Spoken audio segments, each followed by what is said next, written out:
Hello and welcome to South Asia Chat, a podcast series proudly brought to you by the Institute of South Asian Studies at the National University of Singapore.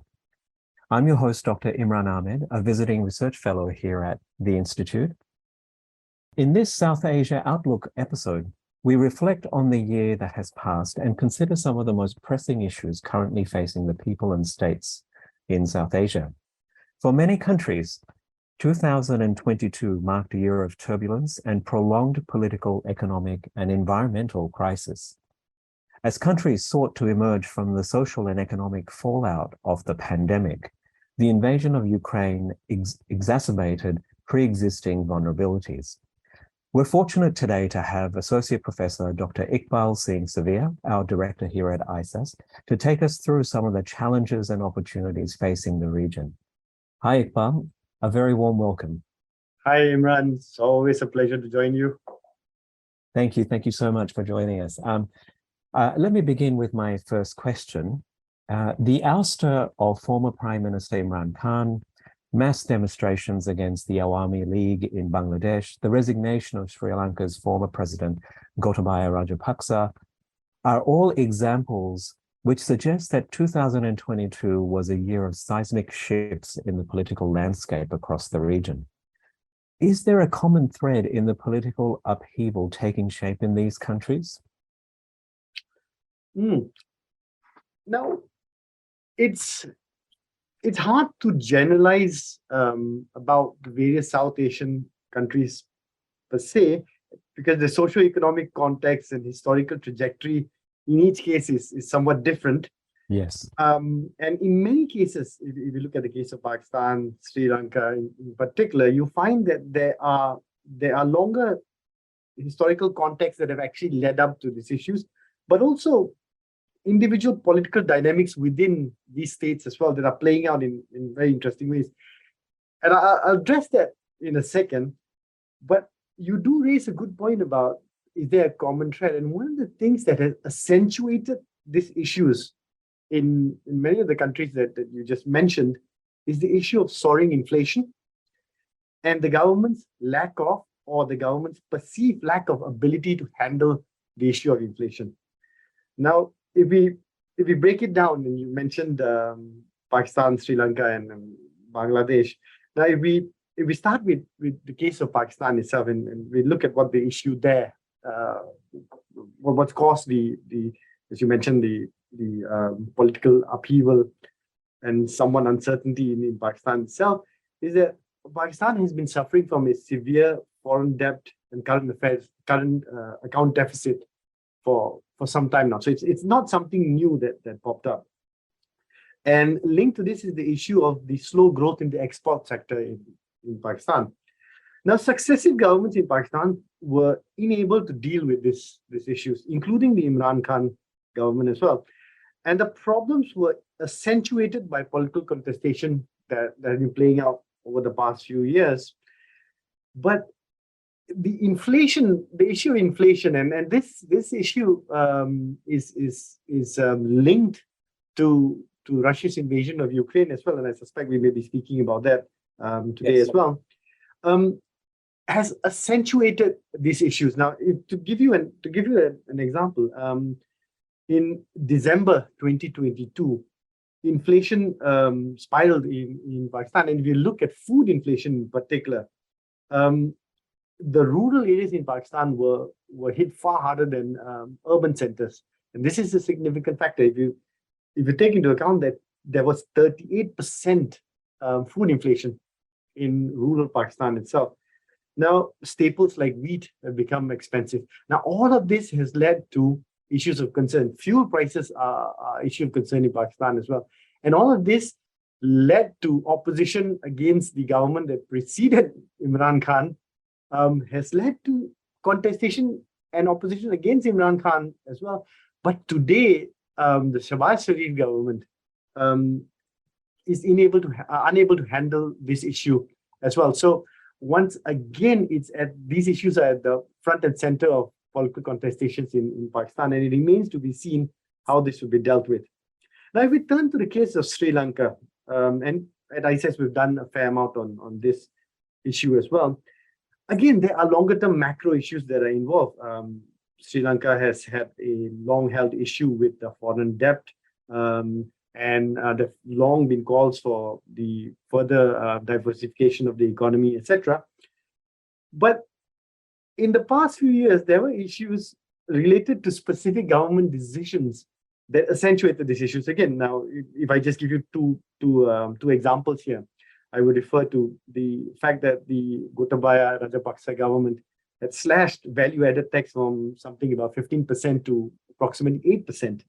And they also increased income tax waivers, which essentially led to a decrease in 33% of the tax-paying population. Now, added to this were issues of subsidies.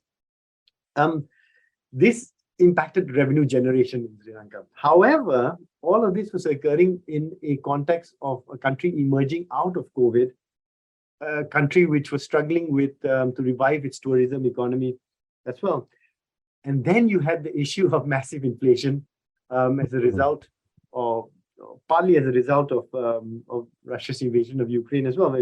Fuel prices massively increased. And this actually resulted in the scenes that we saw, people queuing up to buy fuel, people queuing up to buy food, but also the scenes we saw of the protest against the government as well, and which subsequently led to Gotabaya Rajapaksa resigning and actually leaving the country as well.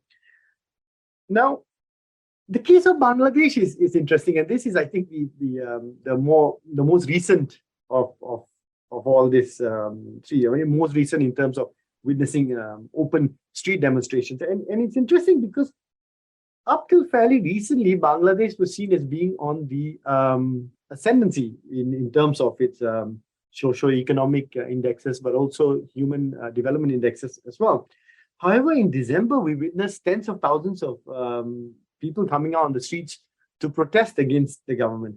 Now, it should also be emphasized here that many of those who were protesting, not all, but many of them who were protesting were supporters of the main opposition party, the Bangladesh Nationalist Party, or the BNP. Yes. The BNP had called for a rally to protest against the, and you mentioned this in your question, Sheikh Hasina's Awami League party. Now, the BNP senses an opportunity to revive its political fortunes within this context. But what is this context that has led to people on the streets? Now, Sheikh Hasina and the Awami League have been in power since 2009. And she has been accused by her political detractors and the opposition of essentially having suppressed political opposition and dissenters. So, you've not witnessed protests on the streets, etc. And essentially, the government has faced little opposition since being re-elected in 2018. But I also want to emphasize, apart from the fact that she has concentrated power in various ways in the hands of the party, etc., but she has also, unlike the case of Pakistan, she has also built her legitimacy on a discourse of development. And she has been successful to a large extent. If you look at the figures from Bangladesh, you'll find that there's been a drop in the poverty rate of somewhere in the range of 29% since 1991. And Bangladesh was poised to exit from the least developed country status by 2026. And a lot of this success was based on development of infrastructure, but also the thriving export sector, which is primarily made up of the export of ready-made garment products or textile products. Now, what happened then? What happened is that we were witnessing for the last few months of 2022, we were witnessing skyrocketing prices of essential items, fuel price hikes, and power cuts. And this was primarily because of high energy prices triggered by the Russia-Ukraine war. This significantly reduced Bangladesh's ability to sell cheap garment products. And so therefore, basically demand for these products decreased, demand for Western countries decreased. At the same time, it led to a devaluation of the local currency against the US dollar. This then resulted in the country's reserves actually having dropped. And I think the last figure I came across was somewhere in the range of the reserves being in the range of 26.3 billion, which means that there's sufficient only to basically cover about 3 months worth of imports.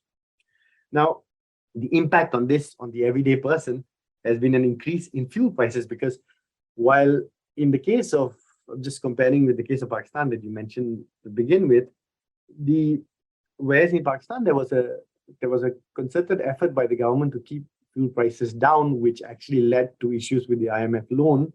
In the case of Bangladesh, there was a attempt to raise, they raised fuel prices by 40 to 50%. Now, this then has a domino effect. So other essential products were also affected. So what you have is the price of oil, rice, vegetables, all of this rising by 20 to 30%. And public transportation as well. The prices of that increased by about 20 to 30% as well. And this has led to a questioning of the developmental discourse that has legitimized the government in Bangladesh. Now, I know I rambled on with the individual countries in a fair amount, but the one trend that I think has triggered specific issues and specific political contestations in these three countries has been the issue of inflation. Thank you so much for that. So what I took from that was that the economy, the state of foreign reserves, and the cost of living being a common factor in both the upheaval, but also in garnering legitimacy in the countries in question. I wanted to move to the second question, and you touched on this a little bit. The invasion of Ukraine dampened the post-COVID economic recovery of South Asian states, as the war introduced new shocks, new supply chain problems, produced greater food and fuel insecurity that you touched on, inflation, and added to the political upheaval. How have South Asian states responded to these challenges and the changing geopolitical environment? I like the fact that you ask how have South Asian states rather than how has South Asia responded, because there is no, as you know, there is no South Asian response to this crisis. If we look at if we just look at the UN General Assembly vote, or number of votes have happened on this issue, India, Pakistan, Bangladesh, and Sri Lanka have abstained from votes that have condemned Russia for the invasion. Whereas Afghanistan, Nepal, Bhutan, and the Maldives have voted in favor of the resolution condemning Russia for the invasion. So there's a split within South Asia on this issue as well. And I should also highlight that when we talk about Afghanistan, it's important to note that it's not the current Taliban government that's voting in the United Nations, right? It's the previous authorities. Administrations, yes. Precisely. But if perhaps we just focus on those who abstained from voting against Russia in the United Nations Assembly votes, namely India, Pakistan, Bangladesh, and Sri Lanka, we also find that they have different motivations and nuances in their statements on the issue as well. So while India abstains from the vote, India has always maintained that there should be peace, and they've reiterated the need for the war to stop, etc.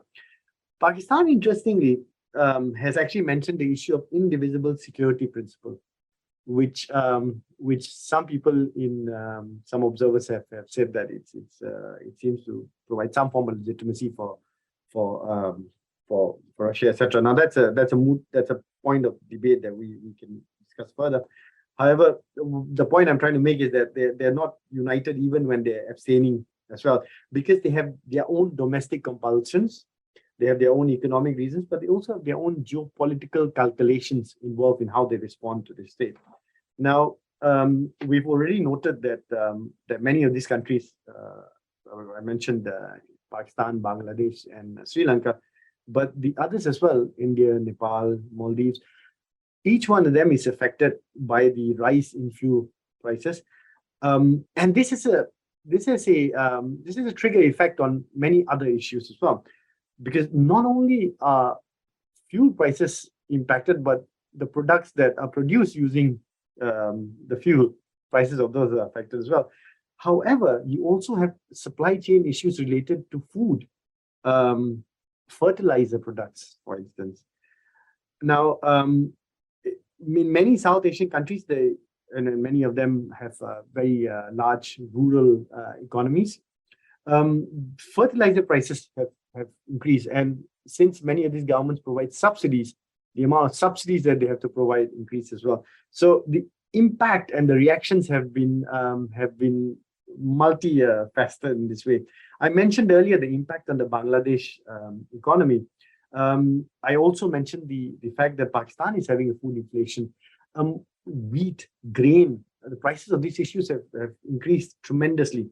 In India itself, I didn't mention India in our earlier discussion, but inflation itself, while it's not in the range of what's going on in Pakistan and Bangladesh and Sri Lanka, but calculations are that it could rise from 4.5% to 6.7%. While these are not terribly scary figures, but they give you a sense of the concerns in these countries as well. Yes. Now, how they've responded is interesting, and I'll focus on India here. India has made a concerted effort and been successful in securing increasing quantities of crude oil from Russia at discounted prices. This has been somewhat controversial, and it's been met with various differing responses from the rest of the international community. However, India has been very clear that this is something that's important to maintain the economic development in India, but also to ensure that prices are affordable within India itself, to control domestic prices and inflation issues here. Now, there are also geopolitical reconfigurations that have been accentuated by Russia's invasion. And the South Asian countries are also negotiating their role within this. There's a lot of talk about the liberal order or the rules-based order, which was created at the end of the Second World War, and is based around institutions like the United Nations, World Bank, and the IMF, and basically supported, facilitated economic globalization. That these forms of multilateralism have been challenged today and have been threatened today. And the South Asian states looking ahead, will need to negotiate their own role, space, and geopolitical issues, stances within this new world. This is one new world in which the chances of conflict will increase, but there will also be new opportunities for new groupings as well. And if I just refer back to the case of India, we find that India is actively exploring new opportunities in multilateral forums. So perhaps we should look for multilateral institutions that were developed. The last point I'll say is that we also find a new discourse, I wouldn't say new discourse, but a resurgent discourse on the global South. And we hear this echoing in various parts of South Asia, that essentially it's time for the global South to be able to assert its own geopolitical needs and not be dragged into wars and the impact of wars that are occurring in Europe, etc. Thank you so much. That's incredibly interesting, particularly your comments about the global South asserting that position. That's something perhaps we can talk about in another podcast. I think that'd be really interesting to probe. My next question, I wanted to dig a little bit deeper about India. South Asia has also been the ground for rivalry between India and China, as both countries are looking to place influence over the region. What are the sources of tension driving conflict between these two significant powers? And do you see, and where do you see that kind of going as 2023 unfolds? Essentially, the main cause of this issue is an unsettled border between India and China. This is a legacy of colonialism and colonial cartography. But it also links on, it essentially links on to contemporary questions over territorial integrity and sovereignty. And these are not new issues. They've flared up before. In 60 years ago, India and China had the 1962 war, pretty much over this issue about boundary marking as well. But both sides did agree while they didn't agree on the precise areas of the border, they agreed on a line of actual control. And this was institutionalized in 1993 by the Border Peace and Tranquility Agreement. And there have been various points at which there have been clashes and conflicts, but also diplomatic negotiations to maintain the LAC. It's a de facto border, if you may. Now, tensions sparked in 2012 when the Indian side accused the People's Liberation Army of China of preventing them from assessing specific areas that they had previously patrolled. This I won't go into the history of it, but there were some clashes, but there were also diplomatic engagements that settled the issue, and it flared up in a dramatic way again in 2020, when China essentially changed the status quo in some strategically important sites in the western sector of the LAC. And the concern in India was that China is trying to create a new normal, a new de facto, somewhat akin to what China was accused of doing in the South China Sea. But there was also another backdrop to this as well. China was also increasingly taking a greater interest in South Asia at this point of time. And it also had positioned itself in ways that was seen as being anti-India. For instance, it opposed India's from being a part of the nuclear supplies group. But it also was developing links, infrastructure links, financial links with other South Asian states.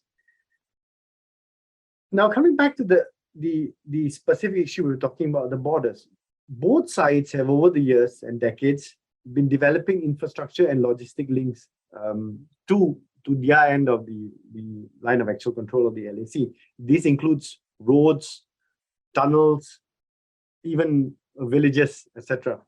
And this has over the decades led to more chances of clashes. In 2020, we saw dramatic clashes at Galwan. And we're familiar with the images of those issues, and there were casualties on both sides as well. On 9 December 2022, there were further clashes between the Indian soldiers and Chinese soldiers at the Tawang sector in Arunachal Pradesh. Now, since then, we have seen rhetoric on both sides, measured rhetoric on both sides.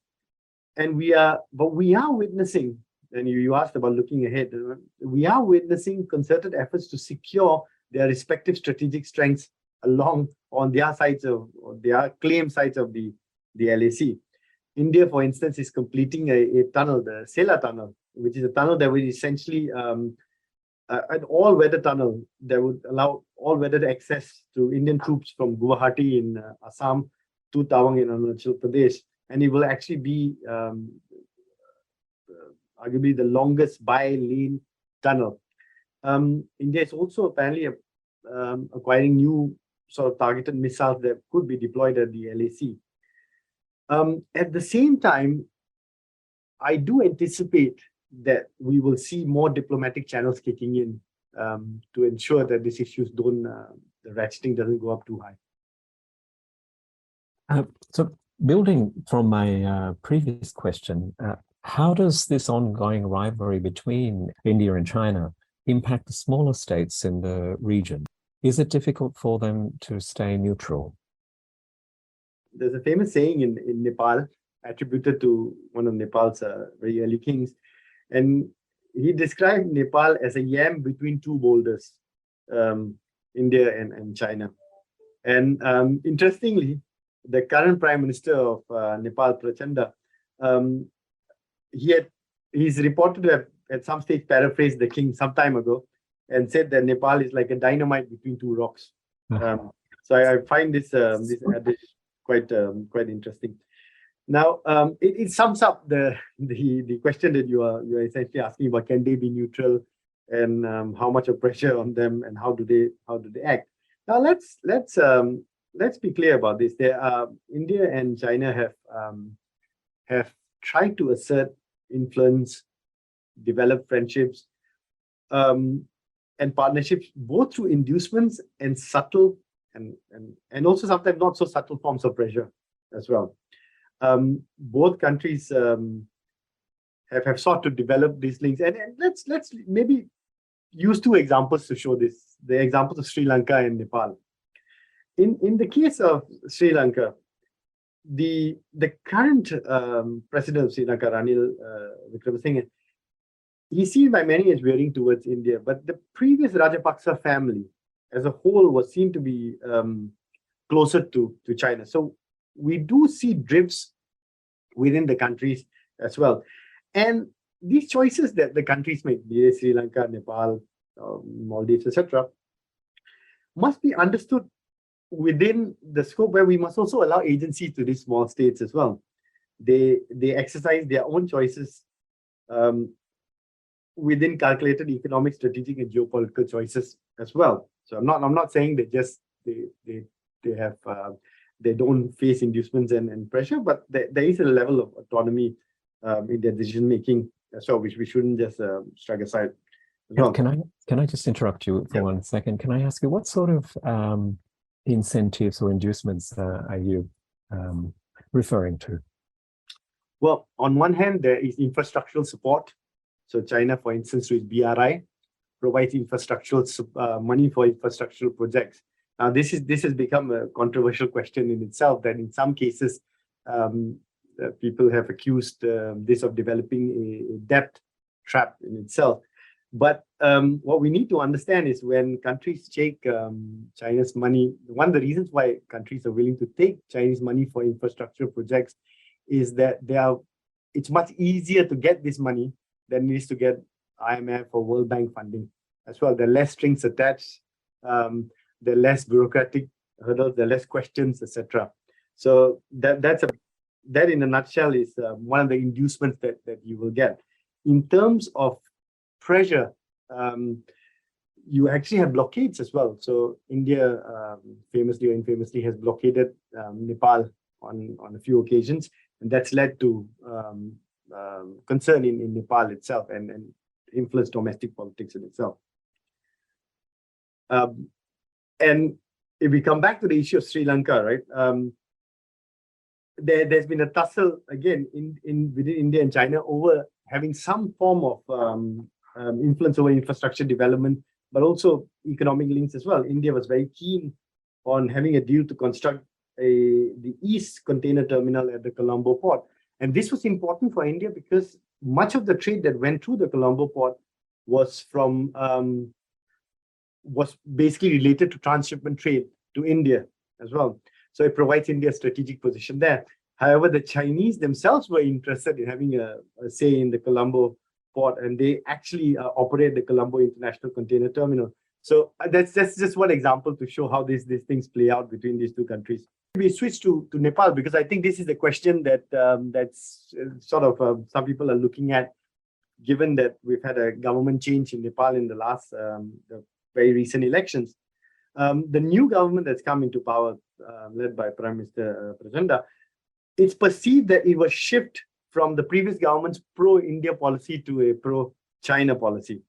And if I was to address the question you just raised about inducements, it's sort of interesting to see that just very shortly after the new prime minister assumed his position, the Chinese ambassador met him and announced that China was lifting the suspension of business and supply of goods from two key checkpoints, and that had been imposed, restrictions that had been imposed during COVID. So the timing is very interesting in this way as well.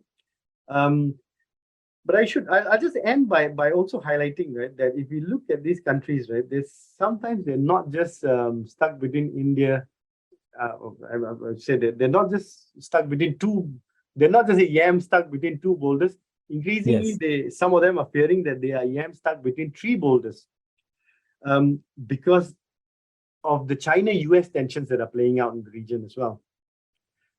And this sort of played out during the previous Nepalese government, where the government ratified a 500 million US sponsored Millennium Challenge that the Chinese were very concerned about. And the previous government was seen by China as being too pro-India and too pro-US as well. Thank you so much. I wanted to ask a question about the domestic politics in India. As India moves towards the national elections in 2024, what are the key issues of political contestation and concern for voters? I think you sort of touched on a few things related to economy and foreign policy. I was wondering if you could elaborate your thoughts on this. Certainly, 2023 will be a year of some very important state elections in India. It also, these are, while they're state elections, they may set the tone for the national elections in 2024. Some people are going to be looking at these state elections that will happen in India as semi-finals for the 2024 national elections. I wouldn't necessarily describe them as semi-finals, because states have their own dynamics and people vote often for very local state issues. However, there will be some issues that will arise in these elections that will set the tone for the national elections of 2024, or may provide some indications for the way the political contestation will play out. I should also add, 2024 is also going to be an important year for elections for South Asia. Pakistan, Bangladesh, and Maldives will also be facing elections in that year as well, in this year as well.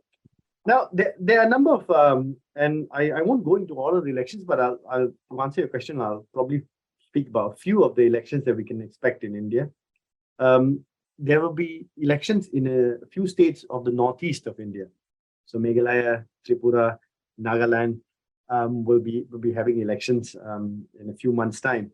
Now, these are interesting because the ruling Bharatiya Janata Party, or the BJP, has gained a foothold, or gained the foothold in the last elections in the northeast.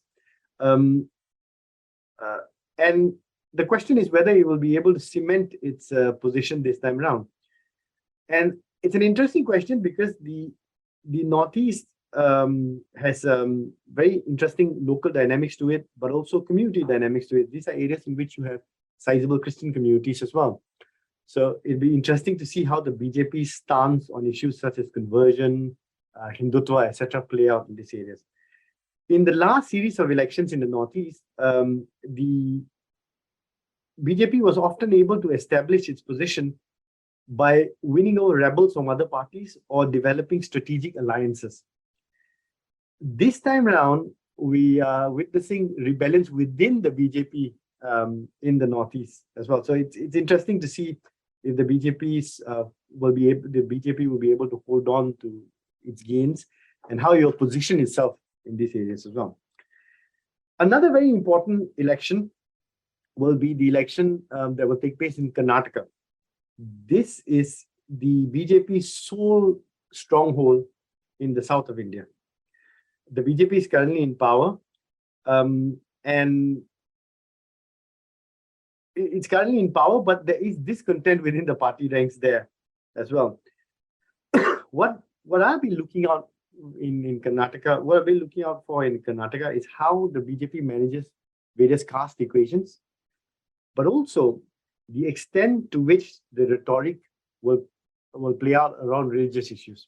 Now, we've witnessed in 2022 communal rhetoric playing out in the political realm and on the streets as well. So I'll keep an eye on how these things play out, because Karnataka, as I mentioned earlier, is the only state the BJP has been able to win in the south, and it's important for the BJP to retain this state. So I'll keep my eye on that as well. Another state in the south, and I'll quickly wrap up on this issue here.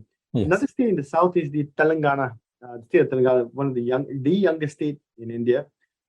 And here you have a straight out battle between the BJP has positioned itself as battling the local party, the Telangana Rashtra Samiti, which has been credited with the creation of the state and has actually been in power since the state was formed 2 elections ago.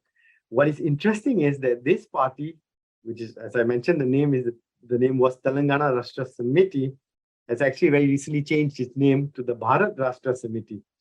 And as the name implies, the switch in name implies, the party is actually positioning itself to play a leadership role in a national coalition against the BJP in the 2024 elections.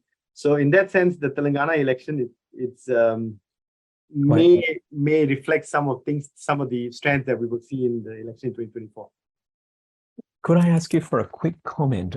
Where is the Congress in all of this? Is it still a formidable force in the national scene, or has it been is it continuing to decline? Or well, in terms of the two ways to look at it, in terms of the state elections I just mentioned, the Congress is a major player in Karnataka. So we can't write there are strong chances of the Congress actually winning in Karnataka in the next elections with allies, not by itself. It's not a major player in Telangana, but it is a major player in two other states at least that will come up for elections, in Madhya Pradesh, which is actually the second largest state in India, which is also going to come up for elections in 2023. And I guess the Madhya Pradesh elections may be important for the Congress if they can actually win a number. I'm not saying they will, but it's a moral boosting issue and an optics issue. So they are a player in some of these state elections. At the national level, coming up to 2024, the Congress has to put in a lot of work in establishing itself as a real challenger. At the moment, it is seen as a party that is able to be part of a broader coalition, but its ability to actually establish itself as a main challenger it's not done itself any favors in the last year. Thank you so much for that. Finally, what do you see as the major challenges facing the states and peoples of South Asia in the short term? In the short term, my answer will be very short. Inflation. Yes. I believe this is an issue that a number of governments will be grappling with in the short term. We've spoken about Sri Lanka, Pakistan, Bangladesh. I've referred to India as well. But I think this is the issue that's going to be of pressing concern in the coming 6 months. Dr. Iqbal, thank you so much for your time. My pleasure, Imran. Always great to talk to you. Thank you so much. Thank you to our listeners for joining us as well. You're listening to South Asia Chat. To learn more about our work, please visit us at isas.nus.edu.sg. You can also get updates from our social media platforms. We're on Facebook, Instagram, LinkedIn, and Twitter. Goodbye.